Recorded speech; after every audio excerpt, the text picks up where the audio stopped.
بسم الله الرحمن الرحيم الحمد لله والصلاة والسلام على رسول الله وعلى آله وصحبه ومن والاه. Today we have a little bit some kind of let's say heavy topic, but I believe personally if you share me in focusing to understand this topic, it could be a turning point in your life positively. I will be discussing what we know in Arabic as Mashi'atullah, Iradatullah, Hubbullah, Ridallah. The will of Allah, the satisfaction of Allah, the love of Allah. But what do I mean by this? Look to this question. We receive questions such as, especially from the youth, Sheikh, does Allah want injustice? Definitely the answer is no. Type. Does injustice happen in reality? Yes. Does it happen by the will of Allah? Yes. Type. Ya Sheikh, I'm confused. How come Allah does not want dhulm, injustice, or does not want bad things, yet He accepts, He permits this to happen and allows this to happen in the universe? To understand this superficially misconception or contradiction, we need to go back to square number one. We need to understand what does it mean iradatullah or mashi'atullah. Now, according to the ulama, Allah has two types of irada, two types of will. Irada kawniyya wa irada shar'iyya. Irada kawniyya إنما أمره إذا أراد شيئا أن يقول له كن فيكون. Allah subhanahu wa ta'ala, if He wanted to decree something, He will say just be and it is. This is irada kawniyya. Allah wanted the universe to exist, it existed. Allah wanted you and me to be, we are. Allah wanted such and such to happen, it happens. This is irada kawniyya. His will is directed towards something, it happens. This is called irada kawniyya. We have irada shar'iyya. Allah wants me not to lie. I can lie and I can stop lying. Allah wants me, His irada is directed towards, He's asking me not to make a theft. I can make a theft. Allah wants me not to kill. I can kill. Type. Okay, what happens now? Irada shar'iyya tells me what Allah wants as a shara'. Now, when I want to do something, Allah will allow this to happen as long as I do it with my own will, but Allah is not satisfied. Allah does not like it. What is my dalil? وَلَا يَرْضَى لِعِبَادِهِ الْكُفْرِ. Allah is not satisfied. He does not want you to be a kafir. But if you decided, God forbid, to be a kafir, He will not stop you and He will not prevent you. He will allow you, He will permit you, and He will hold you accountable. So this is the difference between this and this. To make it simple, it's a little bit philosophical idea. I will give you a practical example. وَلِلَّهِ الْمَثَلُ الْأَعْلَى. Just to make it simple. Imagine that I'm a multi-millionaire, hopefully inshallah, okay? Inshallah. You will help the masjid inshallah with millions, inshallah.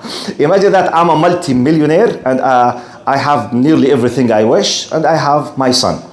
So I wanted to train my son on the concept of discipline, of respect, the deal between me and him. I want him to show respect for the covenant between me and him. I'm providing him with everything.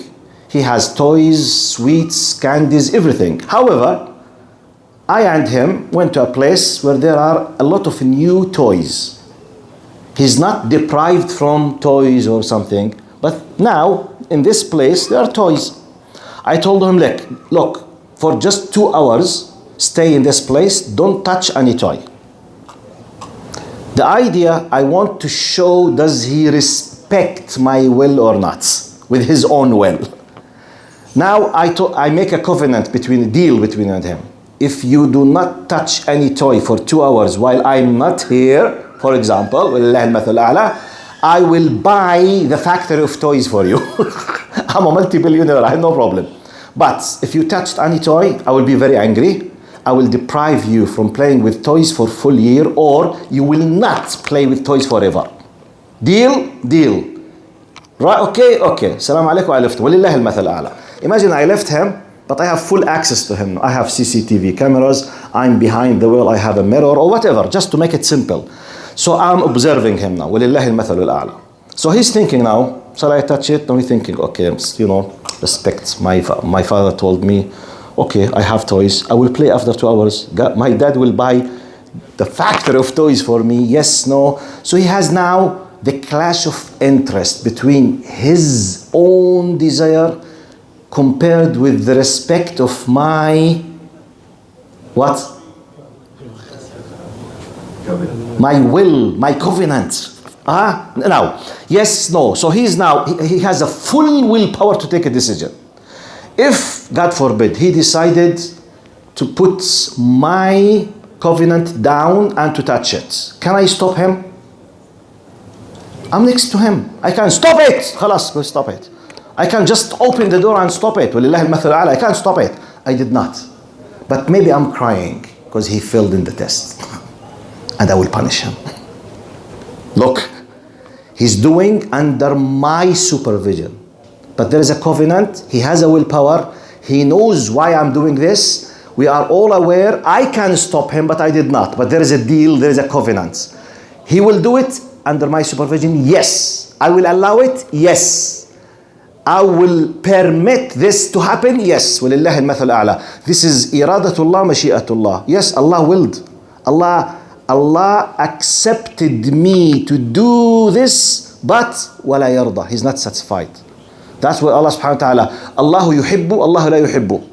Allahu la yuhibbu al-zalimin. Allah does not love the transgressors, but He will allow them if they insisted to do injustice, but Jahannam is waiting. So as not to be confused of where is the will of Allah, how come Allah? This is very, very simple. And one of the great examples that can help, and I'll finish my talk with this, Sheikh Ali al-Tantawi, and really I urge you, I always keep repeating this. Sheikh Ali al-Tantawi, may Allah descend His mercy upon him. He has one of the greatest books in Islam, in my opinion. تعريف عام بدين الإسلام, General Introduction to Islam by Sheikh Ali al-Tantawi. Sheikh Ali al-Tantawi, the Syrian one, okay? He passed away in 1999. He was born in 1909. He lived 90 years. He composed many books. One of his greatest books is تعريف عام بدين الإسلام. It's for free on the internet, PDF. General Introduction to Islam. In chapter 4 of his book, he wrote a simple example about the will of Allah, the free will of the human beings and the will of Allah subhanahu wa ta'ala. This example, he said, imagine yourself driving a car on a highway. This highway, let's say, has 4 lanes or 5 lanes. The car was not manufactured myself. I was given the car. So I did not create the car, I have the car.